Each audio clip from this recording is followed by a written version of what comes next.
নমস্কার বন্ধুরা, ভেন্ডি তো অনেক রকমভাবে রান্না করে খেয়েছেন। এভাবে একবার নিরামিষ ভেন্ডি বানিয়ে দেখুন, খেতে দুর্দান্ত লাগবে। এর জন্য আমি এখানে বেশ কিছুটা ভেন্ডি নিয়ে নিয়েছি, প্রায় 350 গ্রাম মতো ভেন্ডি। আগে ভালো করে জল দিয়ে ধুয়ে নিয়েছি, তারপর ভেন্ডিটাকে একটা শুকনো কাপড়ে মুছে নিয়েছি। যেগুলো একটু বড় ভেন্ডি সেগুলোকে আমি 2 টুকরো করছি, আর যেগুলো ছোট আছে সেগুলোকে গোটা গোটায় রেখে দিচ্ছি।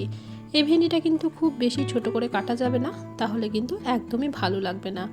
এই গরমের দিনে খুব বেশি তেল মশলা খাবার খেতে তো ভালো লাগে না, খুব অল্প তেল মশলায় এই ভেন্ডির রেসিপিটা বানিয়ে দেখতে পারেন। এখানে কিন্তু ভেন্ডিগুলো ভালো করে আমাদের কাটা হয়ে গেছে। এবার একটা পাত্রের মধ্যে তুলে নিচ্ছি। ভেন্ডি কিন্তু কাটার পর ধোয়া যাবে না, আগেই ভালো করে ধুয়ে মুছে নিতে হবে। এখানে নিয়েছি 2টো আলু। আলুগুলোকে খোসাটা ছাড়িয়ে নিয়েছি। এবার দেখুন এরকমভাবে লম্বা লম্বা করে কেটে নিচ্ছি।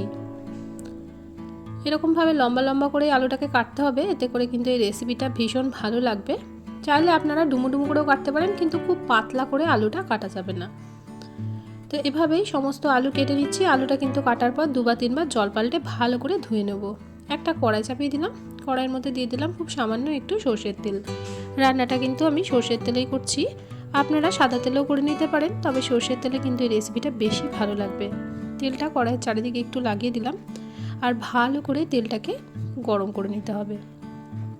এখন কিন্তু তেলটা খুব ভালো করে গরম হয়ে গেছে। এবার কেটে রাখা ভেন্ডিগুলো এই গরম তেলের মধ্যে দিয়ে দিচ্ছি।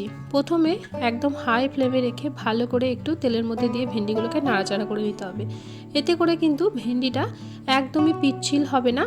ভেন্ডিটা অনেকেই পিচ্ছিলের জন্য খেতে পছন্দ করে না। এভাবে আবার রান্না করে দেখবেন বন্ধুরা, একদমই কিন্তু পিচ্ছিল ভাবটা থাকবেই না। আর ভেন্ডি কিন্তু কাটার পরে ধোয়া যায় না, কাটার আগেই ধুয়ে ভালো করে মুছে তারপর ভেন্ডিটা কাটবেন, দেখবেন অনেক অংশেই কিন্তু পিচ্ছিল ভাবটা কমে যাবে। গ্যাসের ফ্লেমটা মিডিয়ামে রেখে কিছুক্ষণের জন্য আমি একটু ঢাকা চাপা দিয়ে দিয়েছিলাম। আমি হাফ মিনিট মতো একটু ঢাকা দিয়ে রেখেছিলাম, ওই 30-40 সেকেন্ড মতো ঢাকা দিয়ে রেখেছিলাম। এতে করে কিন্তু ভেন্ডিটা বেশ নরম হয়ে গেছে। আর কিছুক্ষণ একটু নাড়াচাড়া করে দিয়ে তারপর ভেন্ডিটাকে আমরা তেল থেকে তুলে নেব। এখন দেখুন ভেন্ডির গায়ে একটা সুন্দর কালার চলে এসেছে। এবার এই ভেন্ডিগুলোকে আমরা তেল থেকে তুলে নেব। কোনো রকম কিন্তু লবণ হলুদ কোনো কিছু কিন্তু আমি দিইনি, লবণ হলুদ ছাড়াই কিন্তু এইরকমভাবে একটু ভেন্ডিটাকে হালকা করে ভেজে নিলাম। তো সমস্ত ভেন্ডিগুলো আমার তেল থেকে তোলা হয়ে গেছে। এবার এই তেলের মধ্যে আরও দিয়ে দেবো সামান্য একটু তেল, আরও হাফ চামচ মতো তেল আমি এই তেলের মধ্যেই দিয়ে দিলাম। এবার এর মধ্যে দিয়ে দিচ্ছি ছোটো চামচের হাফ চামচ 5 ফোড়ন। ফোড়নে অবশ্যই করে 5 ফোড়নটা ব্যবহার করবেন, ভীষণ ভালো লাগবে খেতে। 5 ফোড়ন থেকে একটা মিষ্টি গন্ধ বেরিয়েছে, তখন কেটে ধুয়ে রাখা আলুগুলো এর মধ্যে আমরা দিয়ে দিলাম। গ্যাসের ফ্লেমটা লো টু মিডিয়ামে রেখে আলুটাকে একটু নাড়াচাড়া করে নেব, একটু ভাজা ভাজা করে নিতে হবে আলুটা। আর আলুটা যেহেতু একটু মোটা মোটা করে কেটেছি, তাই আলুটা কিন্তু একটু সময় নিয়ে ভেজে নিতে হবে। দিয়ে দিলাম খুব সামান্য একটু লবণ, আর দিচ্ছি খুব সামান্য একটু হলুদ গুঁড়ো। লবণ আর হলুদটাও ভালো করে নাড়াচাড়া করে এই আলুগুলোর মধ্যে মিশিয়ে দিচ্ছি। আজকের রেসিপিটা কে কোথা থেকে দেখছেন অবশ্যই আমাকে কমেন্ট করে জানাবেন। আপনাদের সুন্দর সুন্দর কমেন্টেই কিন্তু আমি রান্নার উৎসাহ পাই বন্ধুরা। এবার গ্যাসের ফ্লেমটা লোতে করে দিয়ে ঢাকা দিয়ে কিছুক্ষণের জন্য রেখে দিলাম। এখানে একটা মশলা বানিয়ে নেবো, তার জন্য একটা ছোট বাটির মধ্যে কিছুটা গরম জল নিয়েছি। এর মধ্যে দিয়ে দিচ্ছি হাফ চামচ জিরের গুঁড়ো, আর দেবো হাফ চামচ ধনের গুঁড়ো। আমি কিন্তু ছোটো চামচের হাফ চামচ ব্যবহার করেছি, খুব অল্প করেই দিয়েছি। আর দিলাম খুব সামান্য একটু ঝাল লঙ্কার গুঁড়ো। দিয়ে দিচ্ছি পরিমাণ মতো একটু হলুদ গুঁড়ো। এই মশলাটাকে খুব ভালোভাবে জলের মধ্যে মিশিয়ে আমরা রেখে দেবো। এভাবে মিশিয়ে একটু জলে দিয়ে দেখবেন, তাহলে কিন্তু বাটা মশলার মতোই কিন্তু স্বাদ পাবেন। আর খুব অল্প করে কিন্তু এখানে মশলা আমরা ব্যবহার করেছি। এইদিকে প্রায় 1-1.5 মিনিট মতো ঢাকা দিয়ে আমি আলুটাকে রেখেছিলাম। ঢাকাটা এখন খুলে দিলাম, আর এখন দেখুন আলুর গায়ে একটা সুন্দর কালার চলে এসেছে। আর আলুটা কিন্তু এখানে প্রায় 60% মতো সেদ্ধও হয়ে গেছে। এবার এর মধ্যে দিয়ে দিচ্ছি 1 চামচ থেতো করে রাখা আদা আর কাঁচা লঙ্কা। আপনারা চাইলে এখানে আদা বাটা বা গ্রেট করে রাখা আদারও ব্যবহার করতে পারেন, তবে আমি একটু থেতো করে আদা আর কাঁচা লঙ্কা এখানে ব্যবহার করেছি। আমি 2টো কাঁচা লঙ্কার সঙ্গে খুব সামান্য একটু আদা থেতো করে এখানে দিয়েছি, এতে করে ভীষণ ভালো একটা ফ্লেভার আসে। যদি আপনারা রসুন খেতে পছন্দ করেন তো এই সময় একটু রসুনও থেতো করে এর মধ্যে দিয়ে দিতে পারেন, তবে আমি আজকের রেসিপিটা সম্পূর্ণটাই নিরামিষ বানাচ্ছি। আদার কাঁচা গন্ধটা চলে যাওয়া পর্যন্ত একটু নাড়াচাড়া করে দিতে হবে। এবার ওই গুলে রাখা মশলাটা এর মধ্যে দিয়ে দেবো। মশলাটা দিয়ে আবারও ভালো করে একটু কষিয়ে নিতে হবে। এভাবে একবার হলো এই গরমের দিনে ভেন্ডি রেসিপি বানিয়ে দেখবেন বন্ধুরা, ছোট থেকে বড় সবাই কিন্তু খেতে ভীষণ পছন্দ করবে। তো মশলাটা দিয়ে কিছুক্ষণ ধরে আমি একটু দেখুন নাড়াচাড়া করে দিলাম। আবারও গ্যাসের ফ্লেমটা একদম লোতে করে ঢাকা দিয়ে কয়েক সেকেন্ড মতো একটু রেখে দেবো। তো এবার দেখুন ঢাকাটা খুলে দিয়েছি, আর এখন কিন্তু মশলা থেকে সুন্দরভাবে তেল ছেড়ে গেছে। মশলাটা কিন্তু আমাদের খুব ভালোভাবে কষানো হয়ে গেছে।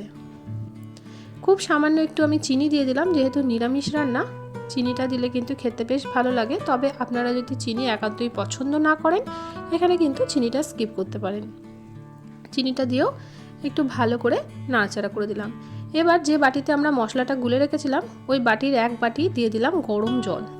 জলটা দিয়ে ভালো করে একটু নাড়াচাড়া করছি। এই রেসিপিটা কিন্তু একটু ঝোলঝোল হবে, তো আমি প্রথমে এক বাটি জল দিলাম, পরে আরও কিছুটা জলের ব্যবহার করব। তো এই জলটা দিয়ে আগে ভালো করে একটু মিশিয়ে দিলাম। তো এখন দেখুন এটা ভালো করে ফুটতে লেগে গেছে। এবার ওই বাটির আরও কিছুটা জল আমি এর মধ্যে দিয়ে দেবো। ওই বাটির আরও হাফ বাটি মতো জল দিয়ে দিয়েছি, তবে জলের পরিমাণটা আপনারা কম বা বেশি করে নিতেই পারেন। যেহেতু জল দিলাম, লবণের পরিমাণটা একটু কম হয়েছে, তাই খুব সামান্য একটু স্বাদ অনুযায়ী লবণও এর মধ্যে দিয়ে দিলাম। খুব ভালো করে আবারও একটু মিশিয়ে দিচ্ছি। এবার ঢাকা দিয়ে 1 মিনিট মতো লো ফ্লেমে ফুটিয়ে নেবো। এতে করে আলুটা কিন্তু সুন্দরভাবে সুসেদ্ধ হয়ে যাবে। আলুটা যতক্ষণ না সুসেদ্ধ হচ্ছে ততক্ষণ পর্যন্ত কিন্তু একটু এটাকে ঢাকা দিয়ে রান্না করে নেবেন। এখন দেখুন ঢাকাটা খুলে দিয়েছি, এখন কিন্তু আলুগুলো সুন্দরভাবে সেদ্ধ হয়ে গেছে। তো এবার আমরা দিয়ে দেবো ভেজে রাখা ঢ্যাঁড়সটা। ঢ্যাঁড়সটা দিয়ে ভালো করে আবারও নাড়াচাড়া করে দিচ্ছি। গ্যাসের ফ্লেমটা এখন মিডিয়ামে রাখা আছে। মিডিয়ামে রেখে এটাকে আবারও ভালো করে একটু ফুটিয়ে নিতে হবে। আলুটাও আমাদের সুন্দরভাবে সেদ্ধ হয়ে গেছে, আর ঢ্যাঁড়সটাও কিন্তু ভাজতে ভাজতে অনেকটাই নরম হয়ে গেছে। তাই এবার আর কিছুক্ষণের জন্য একটু রান্না করে নিতে হবে।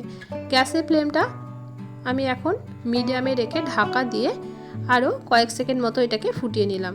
এখন কিন্তু একদমই তৈরি হয়ে গেছে। এবার এটাকে গরম গরম আমি পরিবেশন করে নেব। এটা কিন্তু ভাতের সঙ্গেও খেতে যেমন ভালো লাগে, রুটি দিয়েও খেতেও কিন্তু দুর্দান্ত লাগে। তো বন্ধুরা, রেসিপি কেমন লাগলো অবশ্যই আমাকে কমেন্ট করে জানাবেন। রেসিপি সামান্য হলেও ভালো লেগে থাকলে প্রিয়জনদের সঙ্গে শেয়ার করতে কিন্তু ভুলবেন না। চ্যানেলে নতুন বন্ধু হয়ে থাকলে চ্যানেলটিকে সাবস্ক্রাইব করে পাশে থাকার অনুরোধ রইল। আজকের মতো আসি, দেখা হবে অন্যদিন অন্য একটা রেসিপির সাথে। সবাই ভালো থাকবেন, সুস্থ থাকবেন, সাবধানে থাকবেন। রেসিপিটি দেখার জন্য সকলকে অসংখ্য ধন্যবাদ।